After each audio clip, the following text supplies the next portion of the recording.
The light inside the abandoned storage unit feels thin, almost bruised by time. Dust hangs in the air like suspended breath, and the concrete floor, cracked, pale, unmoved for years, waits the way forgotten places do, patient and unblinking. The first step inside sounds heavier than it should, as if the room remembers everything that happened here and resents the intrusion. A faint smell of old paint and rust lingers, drifting from the peeling metal walls. In the half-shadow near the back, where a single fluorescent tube flickers with tired persistence, the past sits quietly, refusing to soften. This is where they found Mariel Rowan, age 31, a name that never belonged to silence. She worked as a ceramics specialist at a local craft studio, known for pieces that looked fragile but carried hidden strength. Soft-spoken, widely liked, woven into her small Oregon community like a steady thread no one imagined could be cut. She disappeared on an October evening after closing her workshop. The discovery of her body inside this storage unit. No sign of struggle, no clear explanation, no coherent trail left investigators standing in the same dimness, now echoing around the returning footsteps of investigator Colin Hale. Back then, the case unraveled into nothing. No suspect held firm, no weapon surfaced. The scene felt as though someone had moved through it without the weight of intention, leaving behind only the faint scrape of a shoeprint and a single overturned stool. Time passed. Reports thinned. Statements contradicted each other by degrees so small they were easy to dismiss. Eventually, the file slipped into the cold case shelf, where unanswered questions hardened like plaster left too long to set. Now, 15 years later, Hale steps back into this place with the quiet air of someone confronting an old miscalculation. His shoulder lamp casts narrow circles of light on the walls, picking up scratches the original team had documented but never fully interpreted. His breath comes slow, controlled. He handles each memory the way one handles delicate evidence, with a reluctance shaped by experience and a restrained hope shaped by regret. The silence here is absolute but not empty. It carries the muted residue of voices, unfinished tasks, misread clues. Hale listens to it the way some people listen to music, trying to catch the irregular note, the subtle wrongness that will finally shift everything. He kneels near the back corner where Mariel had been found, hands resting on his thighs, not touching anything. He doesn't need to. The weight of the scene presses against him whether he moves or not. His mind flickers with brief images. The way her hair had been arranged unintentionally across her shoulder, the faint smudge on the storage unit handle, the quiet disbelief in her brother's voice during the early interviews. He whispers almost to himself, voice barely carried by the stale air. "I should have seen it." The sound is swallowed instantly, as though the room refuses to let it travel. The case had slept too long, wrapped in the kind of stillness that can only form around something unresolved. But tonight, that stillness begins to shift, because something new has surfaced, something small and out of place, something that pulls the cold weight of the past back into motion. The suspense doesn't come from threat. It comes from the quiet realization that the old assumptions might have been wrong, and that buried inside this storage unit is a truth that never left. It simply waited for someone to look again. Case reopens due to discovery of new crucial evidence. It began with a storage facility audit, the type no one expects to matter. A new manager sorting unclaimed units came across a sealed cardboard box tucked behind a metal shelving frame, partially obscured as if it had slid there years ago. Inside were items logged in the original investigation, but marked missing later, presumed misfiled. Among them, a single undeveloped camera roll, old, fragile, nearly forgotten. The report had mentioned it once, found inside Mariel's workshop, believed to belong to her, But somewhere between transfers, desks, and archive delays, the roll vanished from the chain. No one processed it. No one asked again. The manager turned it in. From there, the box moved through hands, signatures, and logistical stops until it reached the cold case department. Hale received it on a gray morning with no ceremony, just a quiet knock on his office door and a sentence spoken without expectation. "Think this belongs to one of your old ones." Hale examined the roll with careful fingers, recognizing the label from a decade and a half earlier. The handwriting was hers, clean, rounded lettering, Studio Prep, October. He didn't speak. He simply stood, took a steady breath, and walked the roll to the processing lab. Everything felt slow, deliberate. He watched through the glass as the technician handled each step with precision, immersing the material in a chemical bath that carried the faint scent of vinegar and metal. Minutes stretched, the images emerged, and with them something shifted. The photographs were ordinary. Shelves, tools, clay molds, the soft clutter of a craft studio before closing. But near the end of the roll, two frames stood out. Mariel had taken them hurriedly, the angle uneven, the lighting poor. One captured the edge of a figure at her workshop door, turned slightly away, barely visible except for a distinctive detail. A bracelet with a narrow vertical engraving, the kind sold at a single artisan market held annually across town. The second photo showed the same figure, closer now. The shot cut off the face, but the shoulders, posture, and clothing were unmistakably male. He seemed unaware he was being photographed. The timestamp matched the night she disappeared. Hale studied the prints until the room dimmed around him. His chest tightened with a patient, heavy certainty, the kind that grows not from shock, but from the cold recognition that a missing piece had been sitting inches away from the truth all along. The case reopened that same afternoon. No press release, no announcement, just Hale at his desk, pulling the old file from the drawer with slow hands, every page carrying a faint dryness from years of storage. The folder thumped softly against the tabletop, releasing the smell of paper that had absorbed too much silence. He worked without speaking, every movement methodical. The old notes, witness statements, and scene photographs formed a disjointed puzzle. But now, with the roll developed, the puzzle had a missing corner restored.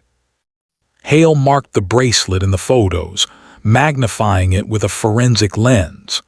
The engraving, a single vertical line with a diagonal cut, wasn't decorative. It was a signature used by one specific vendor, a vendor still active. A detail everyone overlooked, a detail that hadn't changed in 15 years. Hale exhaled once quietly. His reflection caught faintly in the glass of the photograph, older now, sharper around the eyes. He murmured, "Finally." Not triumph, just the sober acknowledgement that something long dormant had begun to move again. And with motion came responsibility, the kind that doesn't lift pressure but adds weight to it. Investigator examines past reports to identify overlooked details. The file spreads across Hale's desk like a preserved landscape, familiar, unmoving, but layered with terrain no one fully mapped.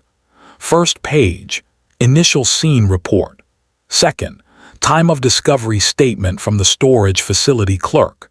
Then the interviews, each one carrying a tone of uncertainty, hesitation, or selective memory.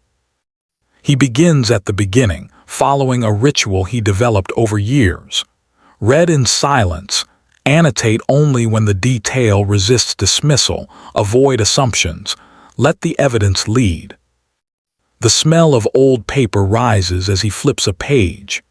Outside, late afternoon rain taps lightly against the window, a repetitive, soft percussion that keeps time with his breathing.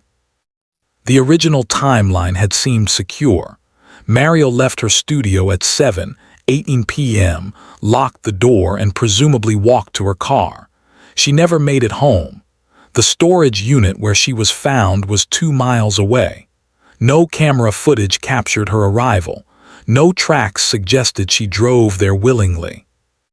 A single witness, a cyclist on the trail behind the storage facility, reported hearing a car door close around 7:40 p.m., but couldn't provide direction or model. Investigators labeled it inconclusive. Hale underlines that statement now, once, then twice. Next report. The workshop neighbor who recalled seeing someone near Mariel's door earlier that evening, a shape, a movement, nothing definitive. She hesitated during her interview, pausing often, as though trying to retrieve something blurred by uncertainty. Hale listens to the recorded audio again. Her voice carries small gaps, unfinished sentences. I think someone, maybe, not sure, could have been just someone passing by. He leans back. The new photographs shift those words. The neighbor couldn't identify the person, but she had indeed sensed something, something real.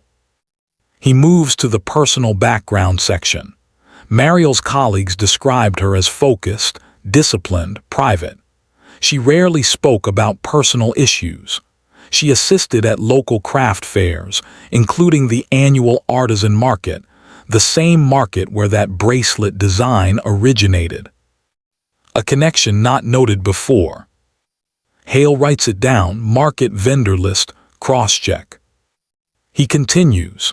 The autopsy report offers no new insight, its language clinical and restrained. The absence of trauma complicated the initial investigation. Cause of death remained undetermined. No toxins detected. The lack of clear physical evidence made motive even harder to establish. Yet something else stands out now. A line he had skimmed over years ago.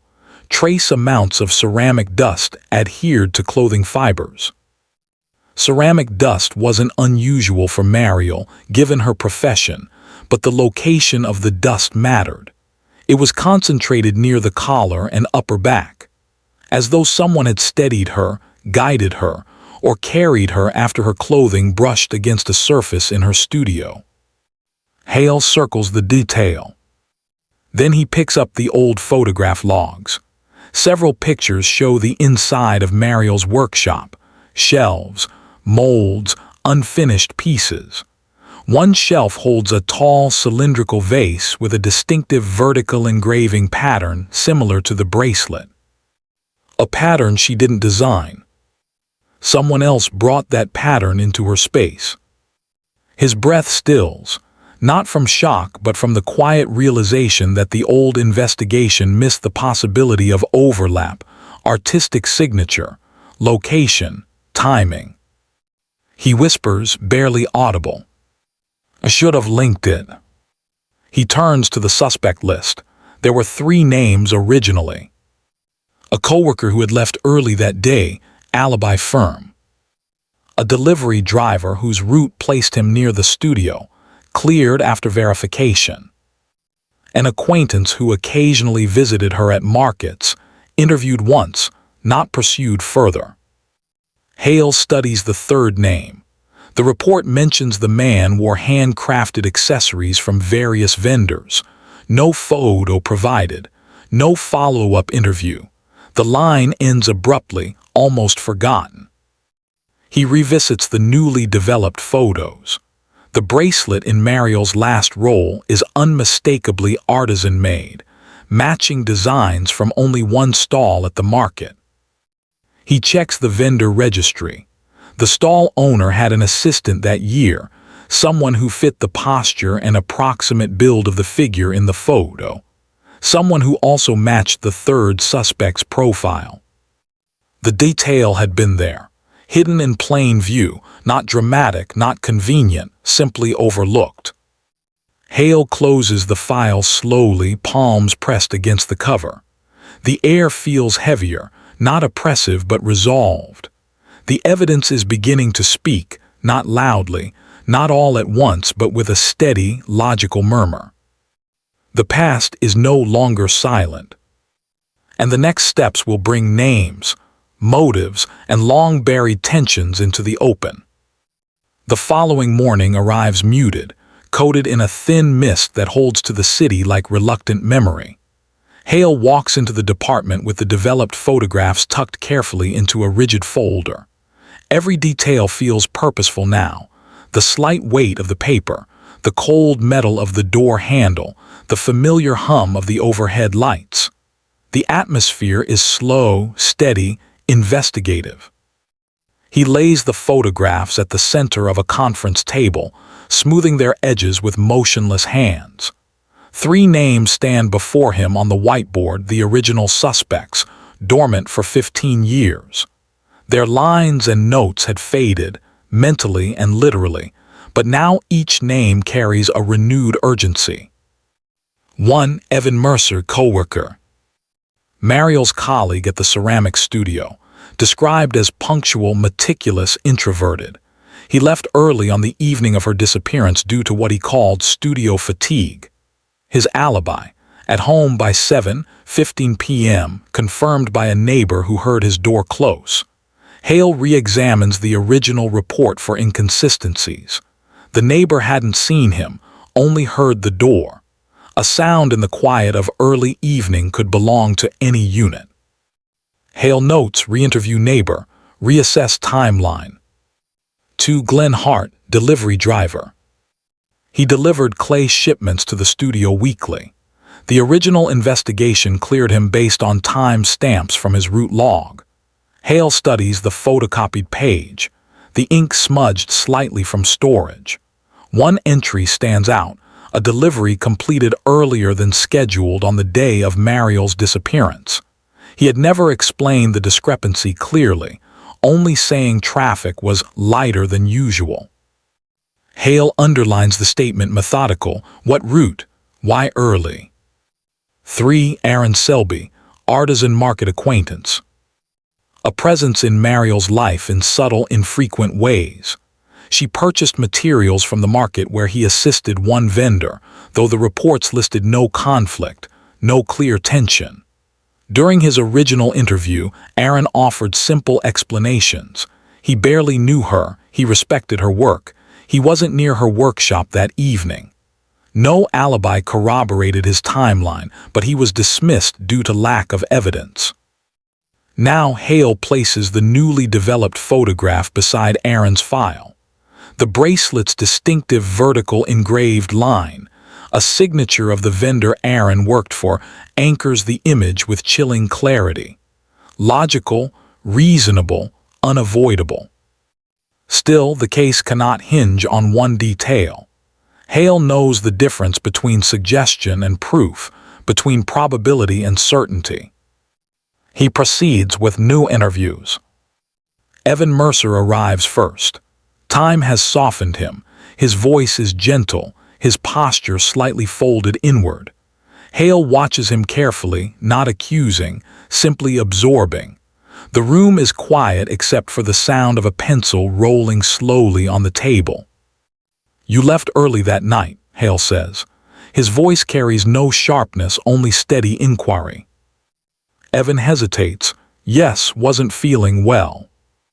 You went home. Someone heard your door. A nod, I think so. No one saw you. Silence settles between them like cooled clay. Evan's eyes flick once toward the photograph on the table, though he doesn't see its content. Hale leans back, observing. Evan's discomfort isn't defensive. It's the quiet unease of someone revisiting an event they believed resolved.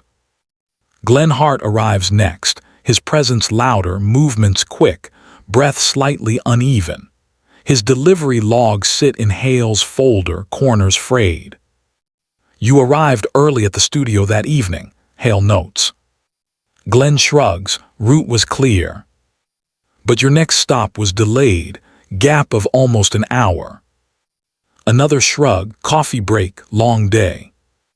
Hale watches the twitch of Glenn's fingers, the subtle tension riding his answers. Nothing conclusive, but nothing comfortably consistent either. "Did you see anyone near Mariel's studio?" Hale asks. A pause. "No, maybe, don't remember." The hesitation fractures the silence. Finally, Aaron Selby sits across from Hale. Older now, more refined, yet something guarded resides beneath his calm exterior. He recognizes the camera roll photograph immediately, not the figure but the bracelet. "That design," Aaron says, voice low. "Only one stall sold those, same artisan each year." "You worked there," Hale replies quietly. A small nod. "Yes." "Were you there that night?" A longer pause. "I don't think so." The pause is all Hale needs, not as guilt, not as confession, but as a shift. Something buried beneath years of half-remembered moments. Aaron keeps his gaze on the table, fingers forming small, motionless shapes against the wood grain, as if recalling old habits from the market, repetitive, careful motions used to organize small, crafted items. Hale closes Aaron's file. "We're reconstructing the timeline," he says. Aaron nods again, to the rhythm of a slow internal process.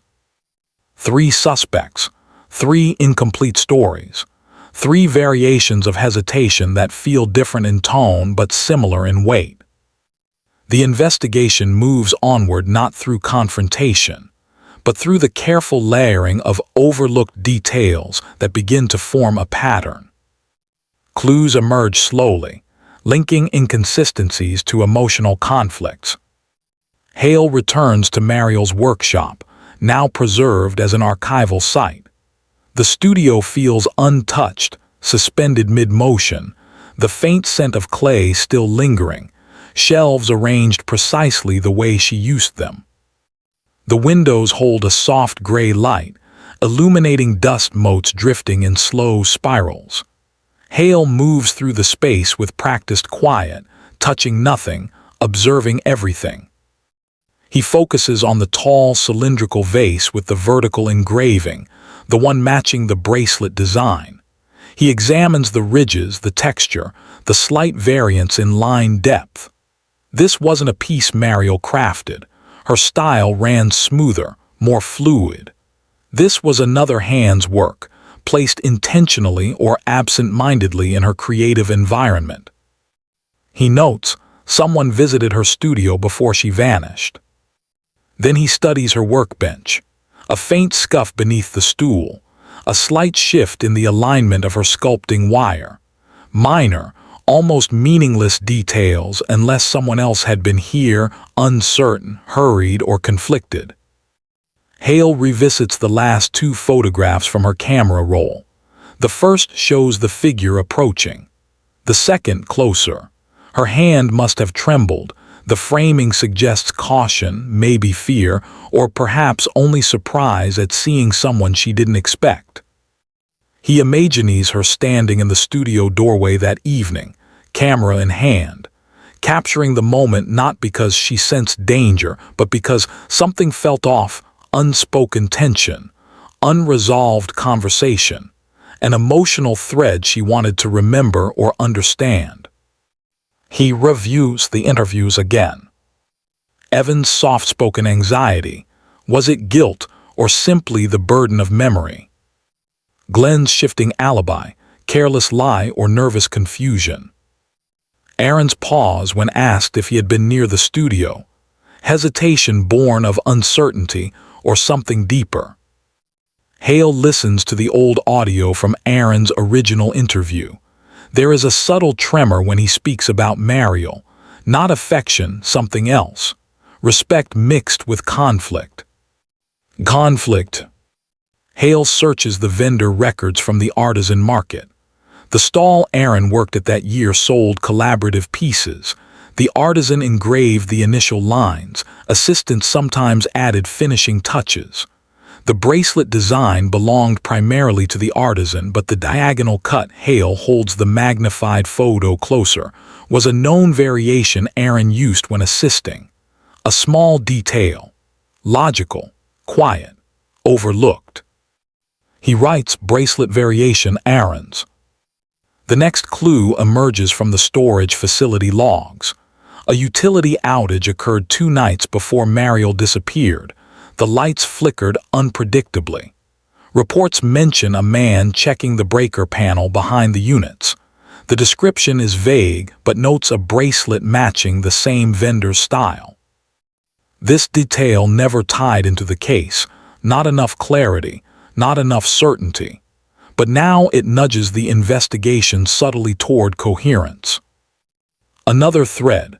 The cyclist who heard a car door around 7:40 p.m. The original statement lacked specifics, but a detail buried deeper in the transcript mentions hearing a soft, unsettled sound, like someone hesitating. Hale reconsiders the timeline. Only someone emotionally conflicted would linger, someone who hesitated before acting or after. He arranges the clues on his board. Bracelet pattern. A studio visit. Hesitation at the storage facility. Emotional tension. Mariel taking photographs moments before disappearing. The lines converge toward a person who knew her, not deeply, but meaningfully enough to create quiet conflict.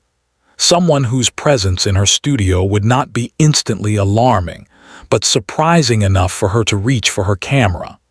Someone whose hesitation at the storage unit matches the indecision woven through every clue. Hale circles one name, not as a conclusion, but as the next step. Unexpected twist reveals the least suspected person as killer. It comes not as a dramatic revelation, but as a quiet click of logic, a small, devastating shift. The least suspected person was not the market acquaintance, not the delivery driver, not the coworker. It was someone barely considered. The neighbor who heard Evan's door. Not a suspect, not initially, not even questioned beyond that one statement. Her testimony had shaped Evan's alibi, but her role had never been revisited. Hale replays her original interview, a faint wavering in her tone, a slight delay before answering, words repeated softly. Heard the door, I think, maybe, yes. She lived directly beside the studio. She attended the artisan market frequently. She owned several items from the same vendor, including a bracelet with the engraving unnoticed. Her proximity explained every detail Mariel captured on her camera roll. Most importantly, the utility outage log mentioned a woman speaking quietly to the breaker technician, wearing a bracelet with a vertical engraving. Hale's breath stills. A woman. The photograph's shadowed figure, the build was assumed male, but the posture under magnification aligns more closely with hers, a small frame, shoulders slightly angled. The diagonal cut variation on the bracelet. She mentioned once in her interview that she asked the vendor to modify it. The emotional conflict. She had admired Mariel's work, visited often, tried connecting with her, felt dismissed, not unkindly, just naturally by Mariel's quiet, absorbed personality. What happened that night? A visit. A conversation. A disagreement not heated but strained. An accidental push. Panic. Silence.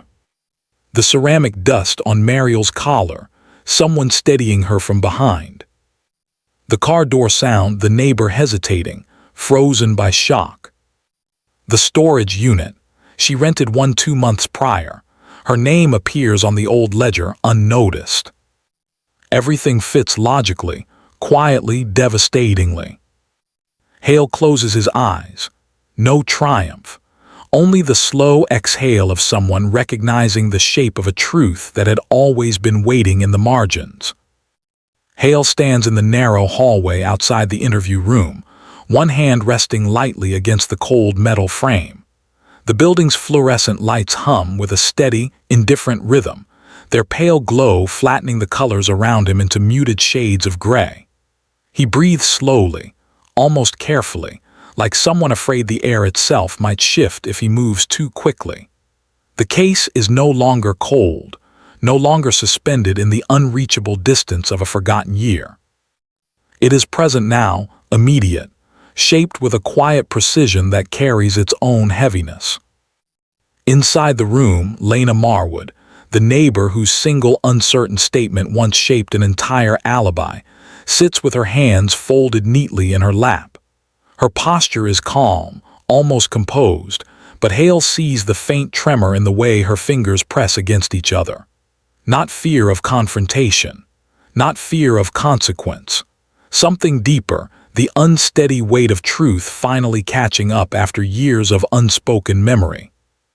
He enters the room without sound, closing the door gently behind him. His movements are deliberate, softened by a restraint that comes from understanding rather than accusation.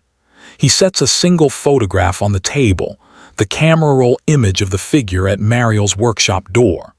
The bracelet is blurred, barely visible, but the shape, the angle of the wrist, the exact diagonal cut of the engraved line. Unmistakable when compared to the bracelet Lena wears now, hidden partially beneath her sleeve but not fully concealed. Lena doesn't look away from the photograph. Her voice, when it finally emerges, is soft, steady, almost resigned. "I didn't mean for anything," she says, each word shaped with a careful, faltering restraint. "I visited her sometimes, you know that. She was kind, quiet. I wanted to ask her something that evening, something small, something I thought could matter." Hale doesn't interrupt. Silence becomes its own language here, more honest than questions, more revealing than direct inquiry. Lena's eyes remain fixed on the photograph. She didn't answer the way I hoped. She wasn't unkind, just distant. I think I misunderstood.